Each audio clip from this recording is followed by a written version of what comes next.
sobre direito aqui no Manhã da Gente, e para isso a gente recebe aqui no nosso estúdio a advogada Mariana Fernandes, que vai tirar todas as dúvidas. A gente vai falar sobre o direito da pessoa autista, esse assunto, né, que é tão atual e cada vez vem ficando mais atual. A gente sabe, todo mundo consegue identificar hoje uma pessoa autista, seja pela carteirinha que ela usa, aquele adesivo que a gente vê no carro muitas vezes, mas a pessoa autista tem direitos e precisam ser respeitados, não é isso, Mariana? Bom dia, seja bem-vinda. Bom dia, Joana. É um prazer estar aqui no Manhã da Gente, participando com esse assunto tão importante, numa forma melhor de encerrar o mês de abril, o mês de conscientização para o autismo, como estar aqui conversando com vocês e trazendo esses direitos para conhecimento de toda a população. Exatamente. Hoje é muito comum a gente ouvir uma pessoa dizer assim, eu tenho um autista na minha família, né? Eu, por exemplo, tenho, a minha sobrinha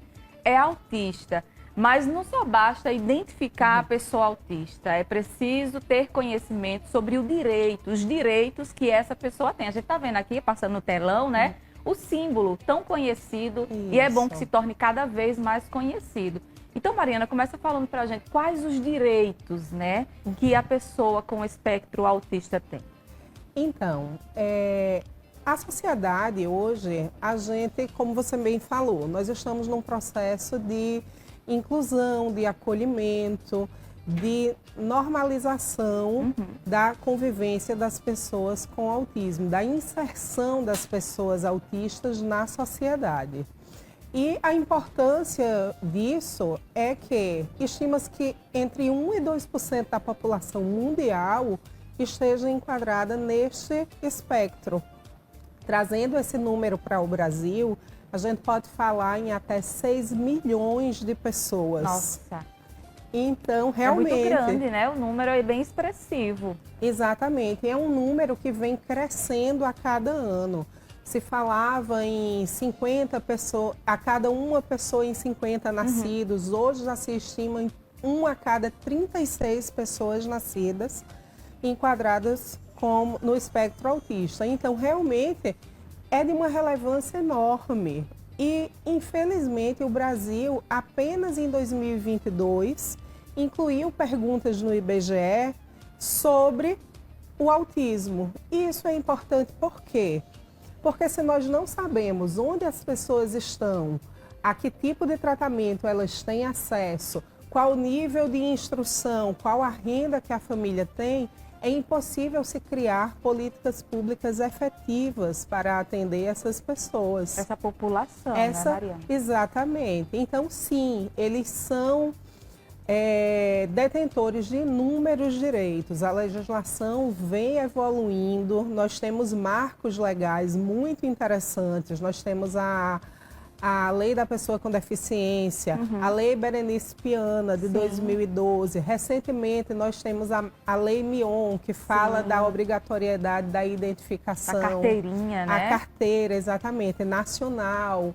Nós temos movimentos sociais que trazem o cordão. Sim. Temos visto, inclusive, um movimento social, eu não digo nem legal, mas das pessoas realmente assumirem. E hoje nós vemos pessoas com autismo no judiciário, na política, nas redes sociais, na educação, na televisão. Então, justamente com esse processo de inclusão. Por quê? Porque autismo não é sentença. Autismo, na verdade, eu digo que ele é um óculos, é uma forma diferente de enxergar e de se relacionar com a sociedade. Na verdade, pegar o gancho da Lei Mion, né, que é uma lei que está, vamos dizer assim, em pauta, né? Muita gente tem falado, que traz essa obrigatoriedade da carteirinha, não é isso? A criança ou a pessoa autista usa aquela carteirinha, não é só para enfeitar e para dizer assim, olha, eu sou autista, não. Como as pessoas, ao verem essa pessoa com autismo usando a carteirinha, o que significa? Quais os direitos que essa lei estabelece? Então, a Lei Mion, na verdade, ela traz essa uniformidade na identificação. Vários estados, vários municípios, várias entidades faziam a impressão de carteiras de identificação, mas não existia um único instituto, um único documento de identificação a nível nacional. Então, a Lei Mion traz esta garantia, o direito e o dever de emissão da identificação, e isso traz um reconhecimento nacional, uma forma mais fácil de identificação dessas pessoas, até para que sejam efetivados os direitos. Por exemplo, a pessoa autista tem direito a atendimento preferencial em filas. Isso pode ser repartição pública, no supermercado, no shopping. Tem preferência? Tem preferência no atendimento. Também tem preferência na vaga, no estacionamento. Há vagas específicas e reservadas para a pessoa com autismo. Então, tanto o adesivo, quanto a carteira, quanto o cordão, trazem essa possibilidade de identificação mais fácil.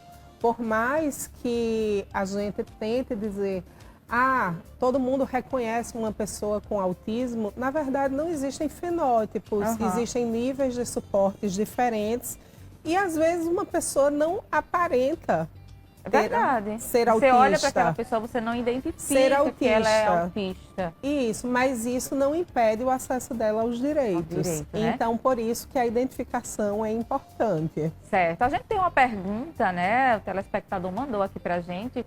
Olha só. Bom dia, tenho um filho com autismo. Ele recebe benefício. Tenho uma outra filha com autismo. Ela também tem direito ao benefício? Essa acho que é uma dúvida de muita gente. Então, ela não especificou qual benefício. Talvez seja o BCP LOAS. Sim. Talvez seja esse o benefício. Então, sim, a pessoa com autismo tem direito ao BCP LOAS, desde que ela comprove uma série de requisitos. A impossibilidade de se manter, a impossibilidade da família arcar, uma renda familiar específica abaixo de um valor. Então, nesse caso, não ficou bem esclarecido qual o benefício, mas sim, pessoas com autismo têm direito ao benefício BCP LOAS e outros benefícios legais. Então, independente dela ter 1, 2 ou 3 filhos, por exemplo, se ela tiver, como ela disse, tem 2 filhos com autismo, os 2 têm direito. Vai depender em tese, sim, vai depender da renda geral da família, tá certo? Do valor per capita por família. Certo. Agora, outro assunto que a gente sempre se depara, principalmente nesse meio jornalístico, né, porque há muita denúncia, é a questão do acompanhante, do cuidador dentro de sala de aula. A criança, o adolescente, enfim, a pessoa com espectro autista, ela tem esse direito de ter esse acompanhamento em sala de aula? Tem sim. Nos direitos da educação, a pessoa autista tem direito a frequentar a escola regular, seja ela pública ou privada.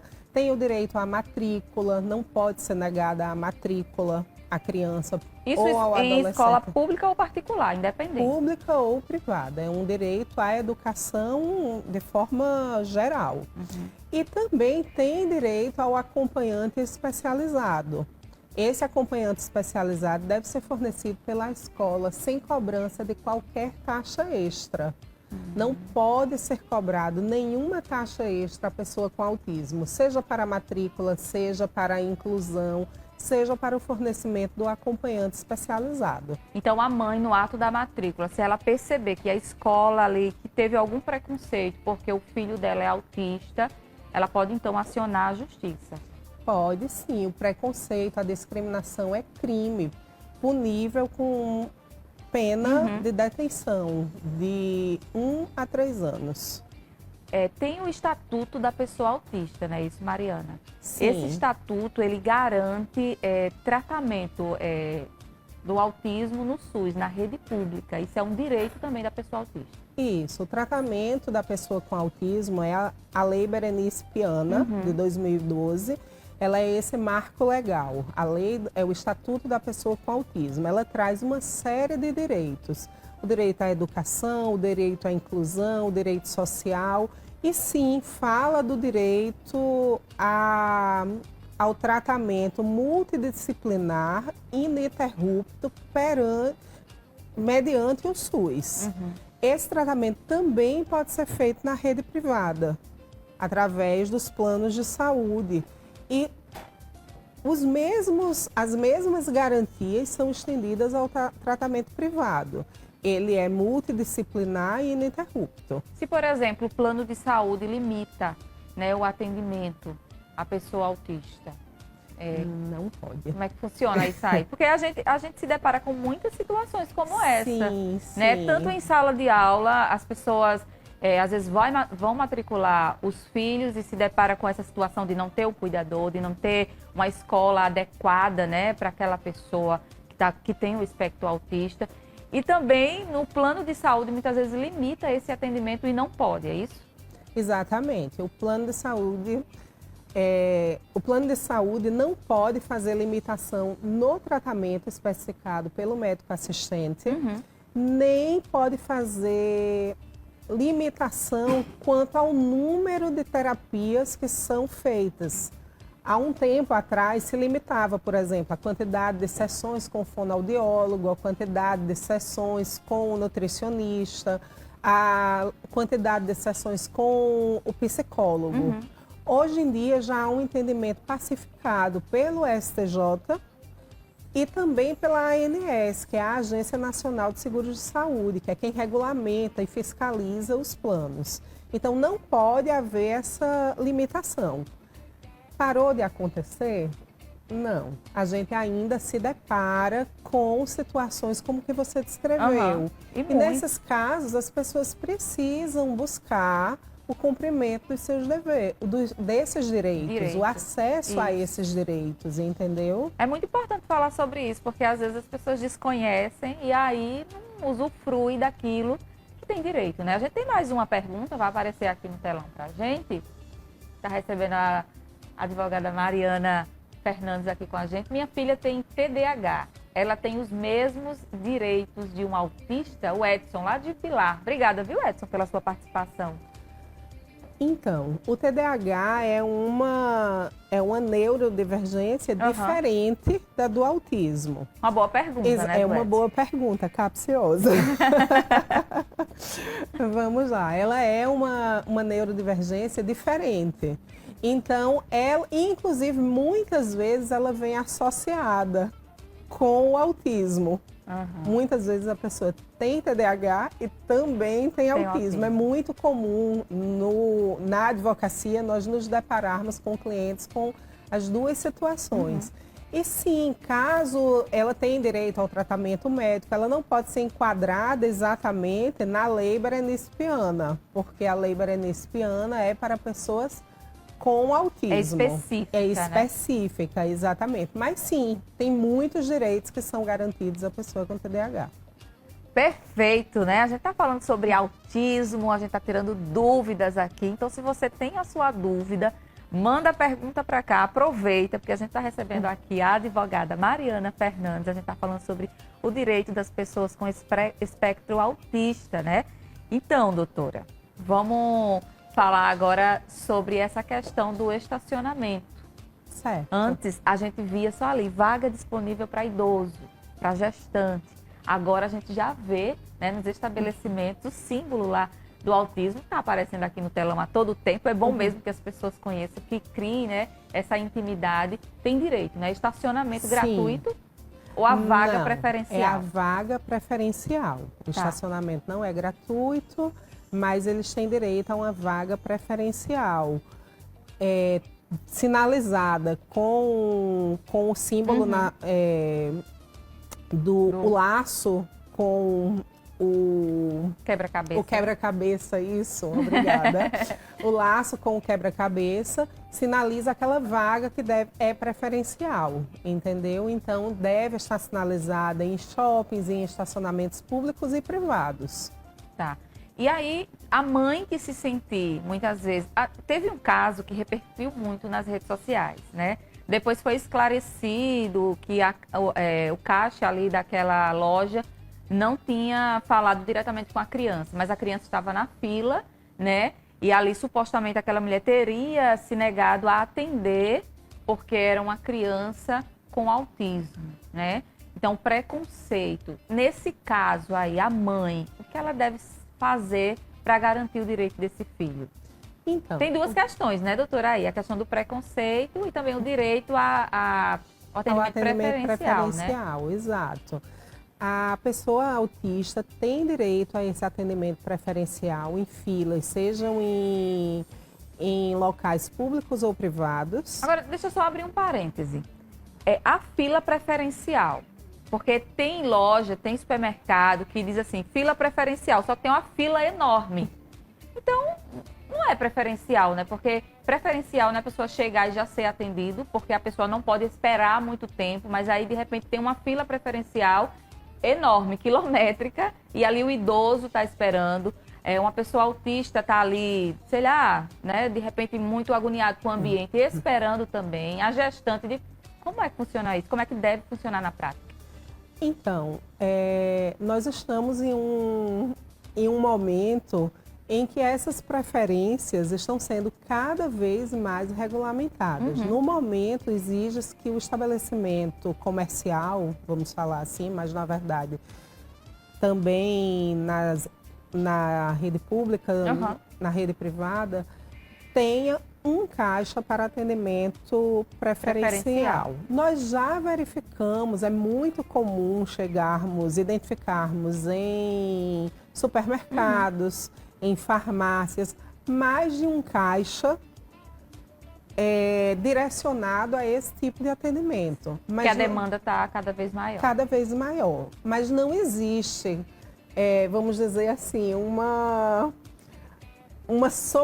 supremacia sobre essas preferências. Entendi. Eles são preferenciais sobre o público comum.